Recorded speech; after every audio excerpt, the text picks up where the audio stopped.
श्री रामचंद्र बोले, हे भगवान, आप कहते हो कि मैं ही जगत की उत्पत्ति और पालन करता हूँ। इसमें मुझे बड़ा आश्चर्य है। स्वच्छ स्फटिक मणि के समान, जिनका शरीर और 3 नेत्र तथा मस्तक पर चंद्रमा है, ऐसे आप परिछिन्न और पुरुषाकृति मूर्ति धारण किए हो और पार्वती सहित प्रमथ आदि गणों के साथ यहाँ विहार करते हो। फिर तुमने पंचभूतादिक यह चराचर जगत कैसे उत्पन्न किया है? हे गिरजापते, जो आपकी मुझ पर कृपा है तो आप कहिए। श्री भगवान बोले, हे महाभाग रामचंद्र, सुनो। जो देवताओं की बुद्धि में नहीं आता है वह मैं यत्न पूर्वक करता हूँ, जिससे तुम अनायास ही संसार सागर के पार हो जाओगे। अर्थात भगवान शिव अपने ब्रह्म स्वरूप का वर्णन करते हुए रामचंद्र से कहते हैं कि मैं ईश्वर रूप से सृष्टि की रचना किस प्रकार करता हूँ, इसे देवता लोग भी नहीं जानते। देवता लोग यह कार्य नहीं कर सकते, इसे मैं तुम्हें बता रहा हूँ, जिसे जानकर तुम इस संसार सागर से तर जाओगे। जो कुछ यह 5 महाभूत, 14 भुवन, समुद्र, पर्वत, देवता, राक्षस और ऋषि दिखते हैं तथा और स्थावर जंगम, गंधर्व, प्रमथ और नाग दिखते हैं, ये सब मेरी विभूति हैं। अर्थात इस संपूर्ण सृष्टि में जो कुछ भी है वह सब उस एक ही ईश्वर की विभिन्न विभूतियां हैं, जो उसने भिन्न नहीं बल्कि उसी के विभिन्न रूप मात्र हैं। वही ईश्वर शिव रूप है। अतः ये 5 महाभूत, पृथ्वी, जल, अग्नि, वायु, आकाश, 14 भुवन अर्थात 14 लोक तथा सभी स्थावर जंगम, गंधर्व, प्रमथ और नाग आदि सभी मेरी ही विभूति हैं। मैं ईश्वर ही इन सब का कारण हूँ। भगवान शिव रामचंद्र जी से कहने लगे कि मेरे वास्तविक स्वरूप को कोई नहीं जानता। सभी मुझे शरीरधारी ही समझते हैं कि मैं मनुष्य रूप ही हूँ, किंतु मैं ही साक्षात ईश्वर हूँ। एक बार ये ब्रह्मादि देवता मेरे वास्तविक स्वरूप को देखने के लिए मेरे निवास स्थान मंदराचल पर्वत पर आए। शिव जी कहने लगे कि मेरे इस ईश्वर स्वरूप को कोई नहीं देख सकता। जिसको मैं ज्ञान बुद्धि देता हूँ वही देख सकता है। जब ये ब्रह्मा आदि देवता मेरे वास्तविक रूप को देखने के लिए मेरे पास आए तो मैंने लीलावश उनकी बुद्धि को हर लिया, जिससे वे मुझे नहीं पहचान सके। वे तत्काल ही ज्ञान रहित होकर मुझसे बोले कि तुम कौन हो? तब मैंने देवताओं से कहा कि मैं ही पुरातन हूँ। अर्थात शिवजी कहने लगे कि जब मैंने उन देवताओं के ज्ञान को हर लिया तो वह मेरे ईश्वर स्वरूप को ना पहचान सके और मुझे मनुष्य ही समझकर कहने लगे कि हम तो यहाँ ईश्वर का दर्शन करने आए थे, किंतु तुम तो वे नहीं हो, तुम तो शरीरधारी मनुष्य ही हो। अतः बताओ कि तुम कौन हो? तब मैंने कहा कि मैं ही पुरातन ईश्वर हूँ। शिवजी कहने लगे कि हे देवताओं, तुम मुझे नहीं पहचान सके। मैं ही स्वयं ईश्वर हूँ, जो सृष्टि के आदि में भी था, मध्य में भी मैं ही हूँ तथा सृष्टि मेरा ही रूप है। इसमें मेरे सिवाय कुछ भी नहीं है। मैं ही ईश्वर एकमात्र अविनाशी हूँ। हे सुरेश्वरों, मेरे अतिरिक्त और कुछ वस्तु नहीं है। नित्य अनित्य भी मैं ही हूँ तथा मैं ही पाप रहित वेद और ब्रह्मा का भी पति हूँ। भगवान शिव देवताओं को अपना परिचय देते हुए कहते गए कि यह संपूर्ण नित्य और अनित्य वस्तुएं तुम्हें दिखाई देती हैं, वे सब उस ईश्वर के ही विभिन्न रूप हैं, जो उससे भिन्न नहीं हैं। अतः ईश्वर के अतिरिक्त और कुछ भी नहीं है। वेद तथा ब्रह्मा का भी मैं पति हूँ, जो मेरे ही कारण सृष्टि की रचना करते हैं। मैं यही ईश्वर हूँ। मैं ही दक्षिण, उत्तर, पूर्व, पश्चिम हूँ। हे सुरेश्वरों, ऊपर नीचे दिशा विदिशा सब मैं ही हूँ। अर्थात शिवजी कहने लगे कि इस सृष्टि में जो कुछ भी है वह सब मैं ही हूँ। ये सभी दिशाएं तथा ऊपर नीचे जो भी है वह सब मैं ही हूँ। मेरे से भिन्न कुछ भी नहीं है। तुम लोग मेरी वास्तविकता को नहीं जानते, इसलिए मुझे उस ईश्वर से भिन्न मनुष्य मानकर ऐसा प्रश्न कर रहे हो कि तुम कौन हो। यह तुम्हारा अज्ञान ही है। यह सृष्टि मेरी नहीं, मैं ही सृष्टि हूँ। सावित्री, गायत्री, स्त्री, पुरुष, नपुंसक, त्रिष्टुप, जगती, अनुष्टुप और पंक्ति छंद भी मैं ही हूँ तथा मैं ही तीनों वेदों में वर्णन किया गया हूँ। शिवजी अपने ईश्वर स्वरूप का वर्णन करते हुए कहते गए कि यह गायत्री मेरी ही ज्ञान शक्ति है तथा दूसरी मेरी क्रिया शक्ति है जिसे वेदों में सावित्री कहा गया है, यह भी मैं ही हूँ। ये दोनों शक्तियाँ मिलकर ही सृष्टि रचना करती हैं। इन्हीं दो शक्तियों से संपूर्ण सृष्टि की रचना होती है। अतः सभी स्त्री, पुरुष, नपुंसक तथा वेदों के सभी छंदों का कारण मेरी ही ज्ञान शक्ति से है। अतः सभी कुछ मैं ईश्वर ही हूँ। मैं ही सत्य स्वरूप माया के विकार से रहित हूँ। सब प्रकार शांत, दक्षिणाग्नि, ग्रहपत्य, आहवनीय, तीन अग्नि स्वरूप हूँ। गो गुरु में गुरुता, वाणी का रहस्य, स्वर्ग और जगत का पति मैं ही हूँ। जिस प्रकार श्रीमद् भगवद गीता में भगवान श्री कृष्ण ने अपने ईश्वर स्वरूप का वर्णन करते हुए कहा कि सभी कुछ मैं ही हूँ, इसी प्रकार भगवान शिव अपना ईश्वर स्वरूप प्रकट करते हुए कहते हैं कि मैं ईश्वर ही एकमात्र सत्य स्वरूप हूँ जो इस माया शक्ति से भी परे है। सृष्टि के सभी विकार इस माया शक्ति प्रकृति के हैं, ये मेरे विकार नहीं हैं। मैं सर्वशुद्ध चैतन्य मात्र हूँ। मैं शांत निर्मल विकार रहित हूँ तथा संसार की तीनों प्रकार की अग्नियों से भी परे हूँ। ये अग्नियाँ मेरा ही स्वरूप है। गो का स्वरूप तथा गुरु में जो गुरुता है एवं वाणी का जो रहस्य है वह मेरे ही कारण है। मैं ही इस सृष्टि व स्वर्ग का स्वामी हूँ, अर्थात सभी कुछ ईश्वर के ही रूप हैं। मैं ही सबसे ज्येष्ठ, सब देवताओं से श्रेष्ठ, ज्ञानियों में पूज्य, सब जलों का स्वामी सागर मैं ही हूँ। मैं ही अर्चा के योग्य, षडंग ऐश्वर्य संपन्न तेज, स्वपन और उसकी आदि वायु भी मैं ही हूँ। शिवजी कहने लगे कि मैं ही ईश्वर स्वरूप हूँ जो सबसे ज्येष्ठ हूँ। मेरे से पहले कोई नहीं था, सभी मेरे से ही उत्पन्न हुए हैं। ये देवतागण मेरे ही रूप हैं, किंतु मैं इनसे भी श्रेष्ठ हूँ। ये ज्ञानी महात्मा भी मेरा ही पूजन करते हैं, यही मेरी महिमा को जानने वाले हैं। सभी जलों का पति यह सागर भी मैं ही हूँ, अतः मेरी ही सभी अर्चना वंदना करते हैं। संसार में जितना ऐश्वर्य है वह सब मेरे ही कारण है। स्वप्न में जो कुछ बिना आँख के दिखाई देता है वह मेरी ही ज्योति से दिखाई देता है। वायु भी मेरा ही रूप है जो आकाश से उत्पन्न हुआ है। मैं ही ऋग्वेद, यजुर्वेद, सामवेद और श्रेष्ठ आंगिरस अर्थवेद हूँ। मैं ही स्वयं भू हूँ। चारों वेद चार प्रकार के ज्ञान के ग्रंथ हैं। यह ज्ञान ईश्वर की चेतन शक्ति से ही आता है, अर्थात चारों वेद चार प्रकार के ज्ञान के ग्रंथ हैं। यह ज्ञान ईश्वर की चेतन शक्ति से ही आता है जो स्वयं ईश्वर की ही शक्ति है। इसलिए शिव कहते हैं कि चारों वेदों में मैं स्वयं ही हूँ। अर्थवेद की रचना महर्षि अर्थवा ने की थी। अर्थवा को यह ज्ञान स्वयं ब्रह्मा से प्राप्त हुआ था। मुंडक उपनिषद में कहा गया है कि अर्थवा ने यह ज्ञान सर्वप्रथम अंगिरा ऋषि को दिया। अंगिरा ने इसे सत्यवह को दिया तथा भारद्वाज ने इसे अंगिरस ऋषि को दिया। शिव कहते हैं वह ज्ञान मैं ही हूँ, क्योंकि मैं ही स्वयं भू हूँ जिससे ये सब उत्पन्न हुए हैं। मेरी उत्पत्ति किसी से नहीं हुई है, सृष्टि के आदि में मैं ही था।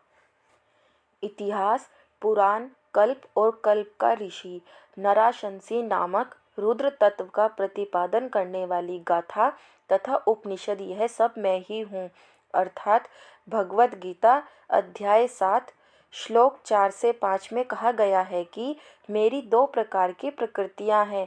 एक जड़ प्रकृति है जिससे इस भूत सृष्टि की रचना होती है तथा दूसरी मेरी चेतना शक्ति है। यह चेतना शक्ति ही ज्ञान स्वरूप है जो संसार में सभी प्रकार के ज्ञान के कारण है। क्योंकि जड़ प्रकृति में ज्ञान का अभाव होता है, इसलिए भगवान शिव कहते हैं कि इतिहास, पुराण, कल्प, व्याकरण, निरुक्त, छंद, ज्योतिष आदि जितनी भी सांसारिक विद्याएं हैं तथा उपनिषदों आदि का ज्ञान मैं ही हूँ। यह ज्ञान तत्व ईश्वर ही है। श्लोक, सूत्र तथा अनुव्याख्या मैं हूँ। व्याख्यान, पराविद्या, यज्ञ, होम, आहुति भी मैं ही हूँ।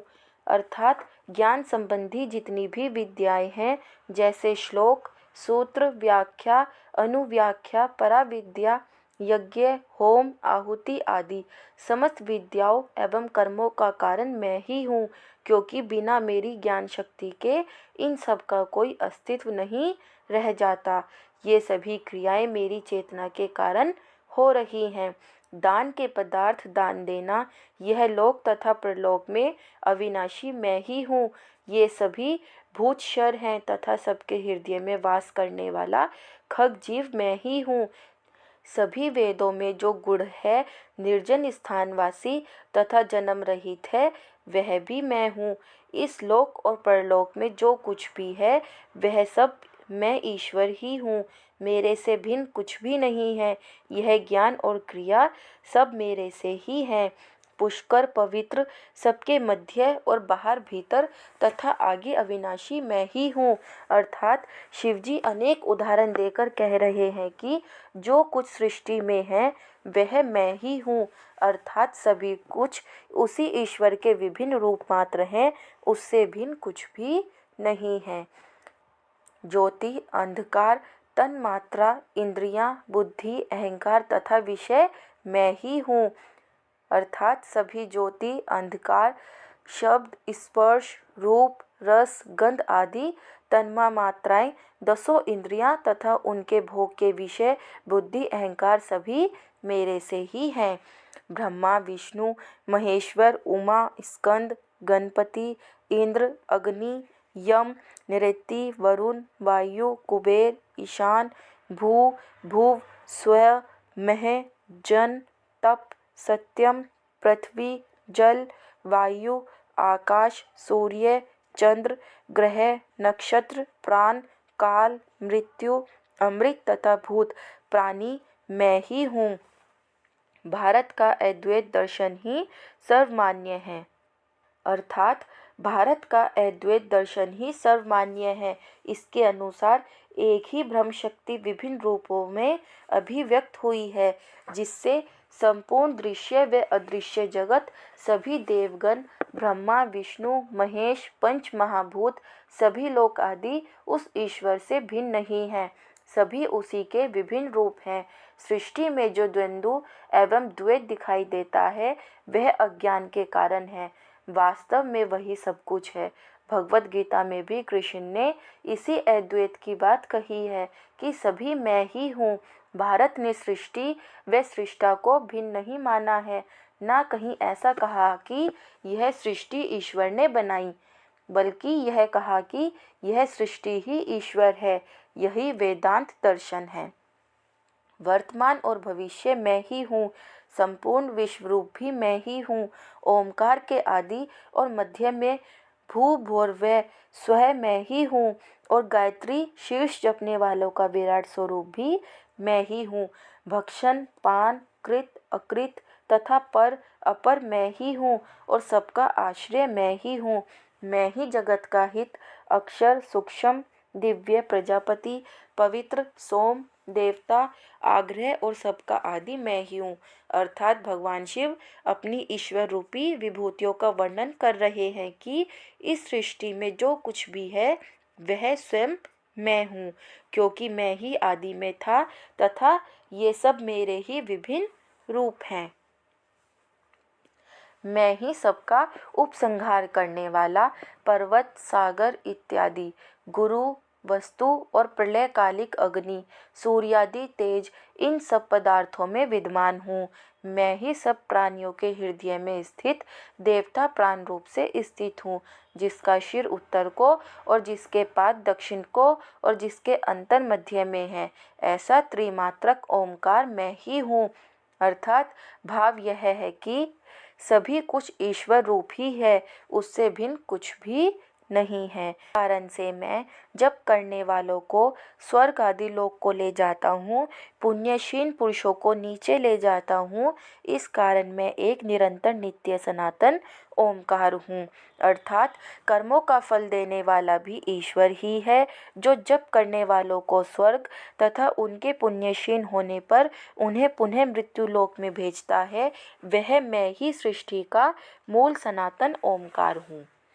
यह कर्म में ब्रह्मा नामक ऋत्विक होकर ऋग्यजु और साम के मंत्र ऋत्विजों को देता हूँ। इसी कारण मैं ही प्रणव रूप हूँ।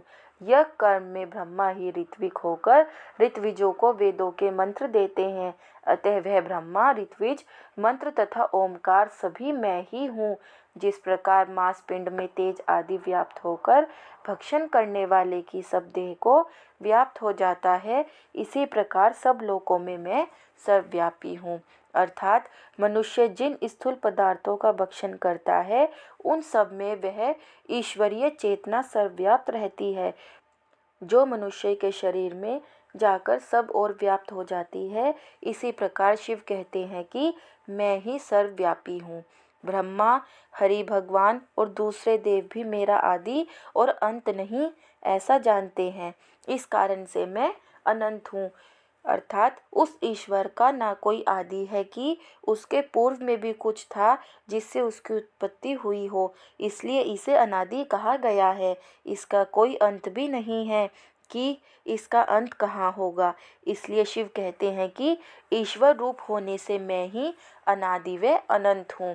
गर्भवास, जन्म, जरा, मृत्यु से भरे हुए इस संसार सागर से मैं भक्तों को तार देता हूँ। इस कारण मेरा नाम तारक है।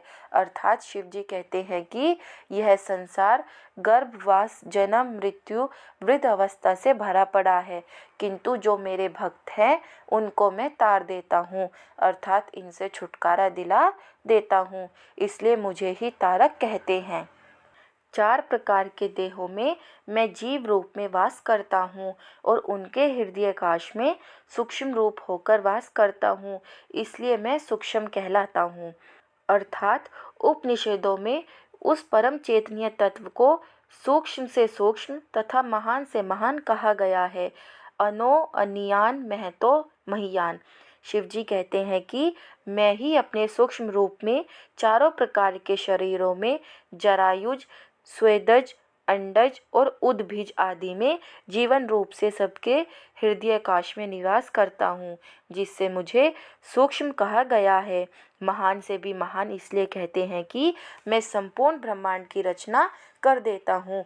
यह ब्रह्मांड भी मैं ही हूँ। महाअंधकार में मगन हुए भक्तों के उद्धार करने के निमित्त बिजली के समान दीप्तिमान निरूपम तेज रूप प्रकट करता हूँ। इस कारण मैं विद्युत स्वरूप हूँ। अर्थात जिस प्रकार विद्युत महाअंधकार को लुप्त कर चारों ओर प्रकाश फैला देती है, उसी प्रकार जो पुरुष अज्ञान के अंधकार में ही भटक रहे हैं, उनमें अपनी ज्ञान ज्योति से उस अज्ञान को दूर कर उनकी आत्म ज्योति को जला देता हूँ। इसलिए मैं ही विद्युत स्वरूप हूँ। जिस प्रकार मैं एक ही लोकों का उत्पन्न करता और संसार को लोकांतर में पहुंचाता हूँ और ग्रहण करता हूँ, इसी कारण से मुझे स्वतंत्र और एक ईश्वर कहते हैं। शिव कहते हैं कि मैं एक ही ईश्वर हूँ, जो लोकों का निर्माण एवं विध्वंस कर उन्हें लोकांतर में पहुँचाता हूँ। मेरे से भिन्न दूसरा कोई इस कार्य को नहीं करता, इसलिए लोग मुझे ईश्वर भी कहते हैं।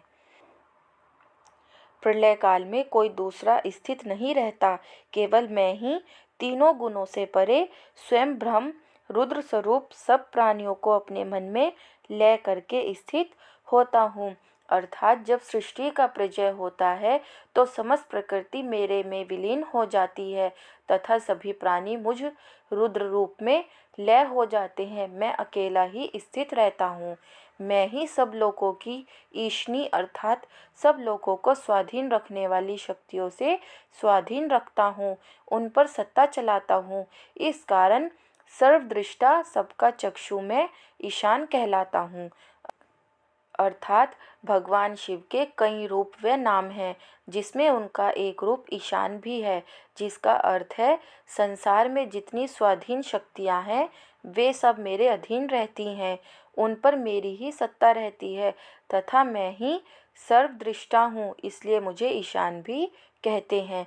मैं स्थिर और चर सब प्राणियों का सदा ईश्वर हूँ तथा सब विद्याओं का अधिपति हूँ, अर्थात सर्व ईश्वर शक्ति संपन्न हूँ। इससे मेरा ईशान नाम सार्थक है। अर्थात भगवान शिव के कई रूप हैं, भव, रुद्र, ईशान, सर्व, महेश, महादेव आदि। शिव जी कहते हैं कि मैं ही सर्व हूँ, समस्त चर और अचर प्राणियों का ईश्वर मैं ही हूँ तथा सभी विद्याओं का अधिपति तथा स्वामी हूँ। मैं ही सर्वशक्ति संपन्न हूँ, जिससे मेरा नाम ईशान सार्थक है। मैं समस्त अतीत और अनागत पदार्थों को आत्मज्ञान से देखता हूँ।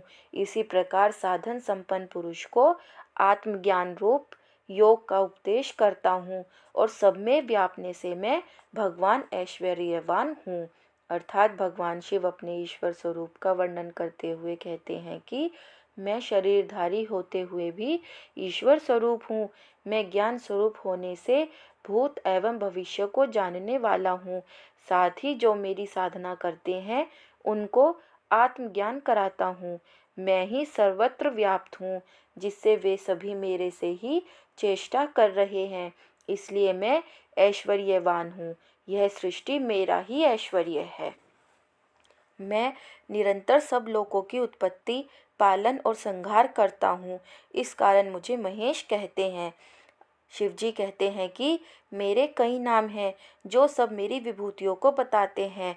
मेरा एक नाम महेश भी है, अर्थात महाईश, क्योंकि मैं ही सृष्टि की उत्पत्ति, उसका पालन एवं संहार करने वाला हूँ। महत् पुरुषों में आत्मज्ञान और अष्टांग योग से जो महिमा विद्यमान है और जो सब पदार्थों को उत्पन्न करके रक्षा करता है, वह महादेव मैं ही हूँ। शिव जी कहने लगे कि मेरा एक नाम महादेव भी है, अर्थात मैं सभी देवताओं से भी महान हूँ, क्योंकि मैं ही महान पुरुषों को आत्मज्ञान कराता हूँ तथा अष्टांग योग का उपदेश देता हूँ, जिसे ये देवता नहीं दे सकते, तथा मैं ही सब पदार्थों को उत्पन्न करता हूँ तथा उनकी रक्षा भी करता हूँ। यह कार्य अन्य देवता नहीं कर सकते। मैं ही श्रुति प्रतिपादित एक देव संपूर्ण दिशाओं में वर्तमान हूँ। मैं ही सबसे प्रथम गर्भ में वास करने वाला, गर्भ से निकलने वाला और पीछे उत्पन्न होने वाला हूँ। मैं ही संपूर्ण लोक हूँ और सब दिशाओं में मेरा ही मुख है। शिव जी कहते हैं कि श्रुतियों में जिसे एक ही देव कहा गया है, वह मैं ही हूँ। गर्भ में मैं ही स्थित रहता हूँ तथा बाहर निकलने पर मैं ही उसका पालन करता हूँ, इसलिए सभी कुछ मैं ही हूँ। मैं चैतन्य होने से सभी कुछ मैं ही देखता रहता हूँ।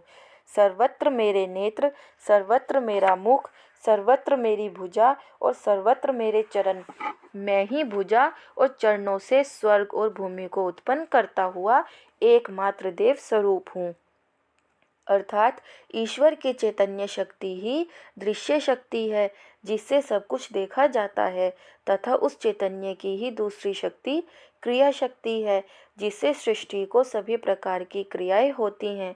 चलना फिरना, कर्म करना, देखना, सुनना आदि सभी कुछ ईश्वर की चेतना शक्ति के कारण होता है।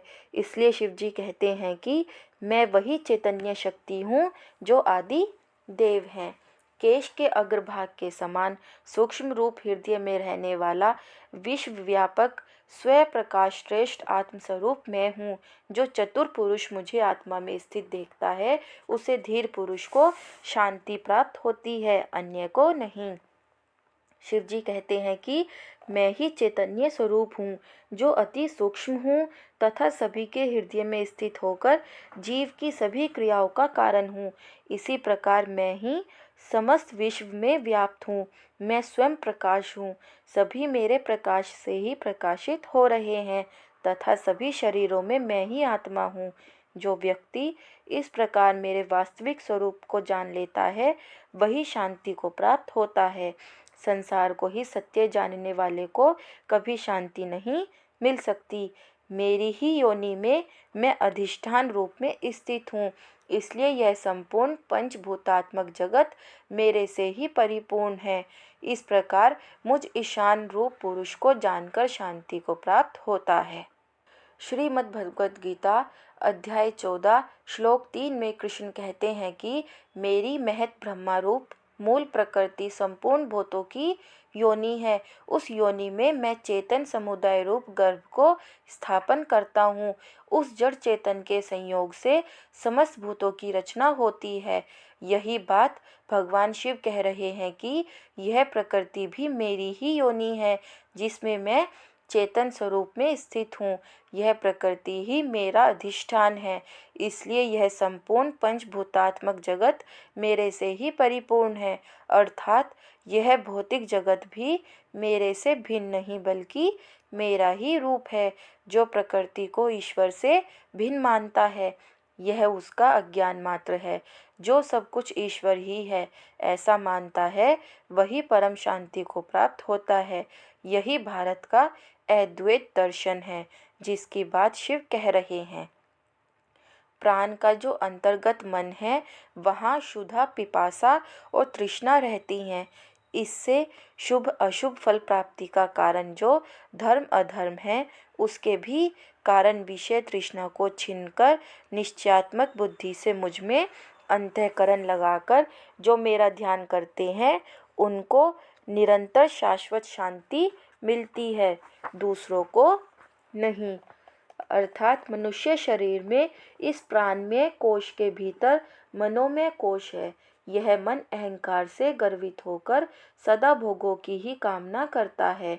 इसी भोग वृत्ति के कारण यह मन क्षुधा, पिपासा, तृष्णा, राग, द्वेष, क्रोध का अनुभव करता है। वही मन फिर शुभ अशुभ फल प्राप्ति की इच्छा से धर्म अधर्म की बातें करता है। किंतु इस मन के भी पार जो ईश्वर की चेतना शक्ति आत्मा है, उसमें निश्चयात्मिकता बुद्धि रखकर जो अपने अंतःकरण को मुझ ईश्वर में लगाकर जो ध्यान करता है, वही परम शाश्वत शांति को प्राप्त होता है। जहाँ वाणी की गति नहीं, जहाँ मन नहीं पहुँच सकता, इस प्रकार आनंद ब्रह्मरूप मेरे जानने वाले को कहीं भय प्राप्त नहीं होता। अर्थात शरीर में जो आत्मा है वह अति सूक्ष्म है, जिसको मन के द्वारा नहीं जाना जा सकता, ना वाणी के द्वारा उसका वर्णन किया जा सकता है। यह मन और वाणी का विषय ही नहीं है, इसलिए ये स्थूल इंद्रियां इसे नहीं जान सकती। इसकी केवल अनुभूति होती है। यह आत्मा ही शरीर में एकमात्र चेतन शक्ति है, जो ब्रह्मा की ही शक्ति है। जिसे इसका अनुभव हो जाता है, उसे किसी प्रकार का भय नहीं रहता। भय का कारण केवल अहंकार है, जिससे भोगों की वासना का उदय होता है, जिससे वह सब कुछ प्राप्त करना चाहता है तथा यह कहीं छीन ना जाए, इसी से उसको भय लगता है। मृत्यु का भी उसे भय लगता है कि मैं कहीं मर ना जाऊं। पतंजलि ने अभिनिवेश को ही सबसे बड़ा भय कहा है। आत्मज्ञानी को ही यह निश्चय हो जाता है कि मेरा कुछ भी नहीं है, सभी ईश्वर का ही है। ईशावास्यमिदं सर्वम। वह किसी से भय नहीं करता, वही आनंद में जीता है। इस कारण मेरे वचन जो कि आत्मस्वरूप ज्ञान को देने वाले हैं, सुनकर देवता भी मेरे नाम का जप करके मेरे ही ध्यान परायण हुए हैं। शिवजी कहते हैं कि मेरे ये वचन ही आत्मा के ज्ञान को देने वाले हैं। इनको सुनकर ये देवता लोग भी इस ज्ञान की प्राप्ति के लिए मेरे परायण होकर मेरा जप करने लगे। वे भी आत्मज्ञान की ही इच्छा करने लगे। देहांत में वे सब मेरे सायुज्य को प्राप्त हो गए। जो कुछ ये पदार्थ दिखते हैं, यह सब मेरी ही विभूति है। शिवजी कहते हैं कि जो भी पदार्थ दिखाई देते हैं, वे कोई भिन्न पदार्थ नहीं है, बल्कि मुझ ईश्वर के ही रूप हैं। जिस प्रकार ये देवता मेरा स्मरण कर मेरे ही सायुज्य को प्राप्त हो जाते हैं, उसी प्रकार मनुष्य भी मेरा स्मरण कर मुझे प्राप्त हो जाते हैं। यह सब वस्तु मुझ ही से उत्पन्न है और मुझ ही में प्रतिष्ठित है और अंत में मुझ में ही लीन हो जाती हैं। अर्थात जो वस्तु जिससे उत्पन्न होती है उसी में पुनः विलीन हो जाती है। सूक्ष्म से ही स्थूल बनता है, वे स्थूल पुनः सूक्ष्म में विलीन हो जाता है। वाष्प से ही जल व बर्फ बनता है तथा वही पुनः वाष्प बन जाता है। नष्ट कुछ भी नहीं होता, केवल रूप परिवर्तन होता है। मैं ही सूक्ष्म से भी अति सूक्ष्म, महान से भी महान, मैं ही विश्वरूप, निर्लेप, पुरातन पुरुष, सर्वेश्वर, तेजोमय और शिवरूप हूँ। अर्थात संसार में जितने भी दृश्य पदार्थ हैं वे सब स्थूल हैं। ये कहीं शून्य से उत्पन्न नहीं हुए, बल्कि किसी सूक्ष्म का ही घनीभूत रूप है। यह चेतना शक्ति ही सबसे सूक्ष्म है जिनसे इन स्थूल पदार्थों की रचना होती है। वह सूक्ष्म तत्व ही ईश्वर है, वही शिव है। वह सूक्ष्म ही विकास को प्राप्त होकर स्थूल ब्रह्मांड की रचना करता है, जिससे उसी को महान से भी महान कहा गया है। वह ईश्वर ऐसा है जो स्वयं विश्व रूप है, किंतु वह निर्लेप रहता है, उसकी कोई आसक्ति नहीं होती। वही पुरातन पुरुष है जो तेजोमय है तथा वही सबका ईश्वर है। मेरे हाथ या पाँव नहीं है, मेरी शक्ति किसी के ध्यान में नहीं आती। मैं बिना ही आँख के देखता हूँ, वह बिना ही कान के सुनता हूँ। मैं सभी रूपों को जानने वाला हूँ, मेरा जानने वाला कोई नहीं। अर्थात ईश्वर कोई मनुष्य जैसा नहीं है कि वह हाथ पाँव वाला हो, जिससे वह चलता व कार्य करता हो। उसके भी आंखें व कान हो, जिससे वह देखता ना सुनता रहे। वह स्वयं ज्ञान स्वरूप है, जिससे सबका ज्ञान होता है। उसका ज्ञान किसी को भी नहीं हो सकता, क्योंकि उसके अलावा अन्य सभी जड़ है। जड़ पदार्थ में ज्ञान व दृश्य शक्ति नहीं होती, जिससे दूसरा कोई उसे नहीं जान सकता, ना वह किसी के चिंतन में ही आ सकता है। वही ईश्वर सबको जानता है। संपूर्ण वेदों में मैं ही जानने योग्य हूँ। वेदांत का कर्ता और देव का जानने वाला भी मैं ही हूँ। मेरे में पाप पुण्य नहीं है, मेरा नाश तथा जन्म नहीं। मुझसे देह, इंद्रिय और बुद्धि का संबंध नहीं है।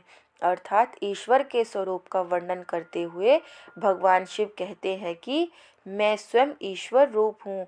इसलिए वेदों में जिसे जानने की बात कही है वह मुझ ईश्वर को ही जानने की बात कही है।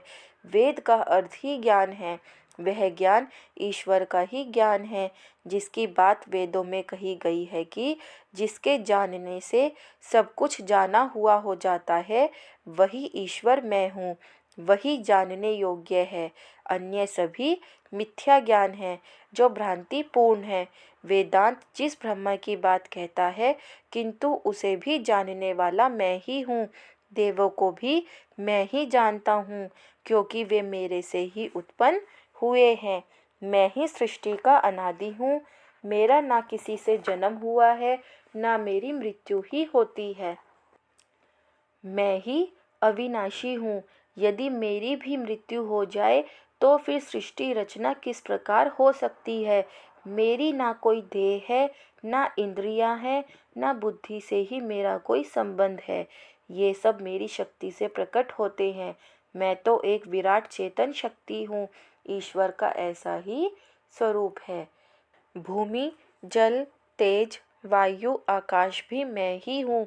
इस प्रकार हृदय रूपी गुहा में निवास करने वाला निर्विकार अद्वितीय हूँ।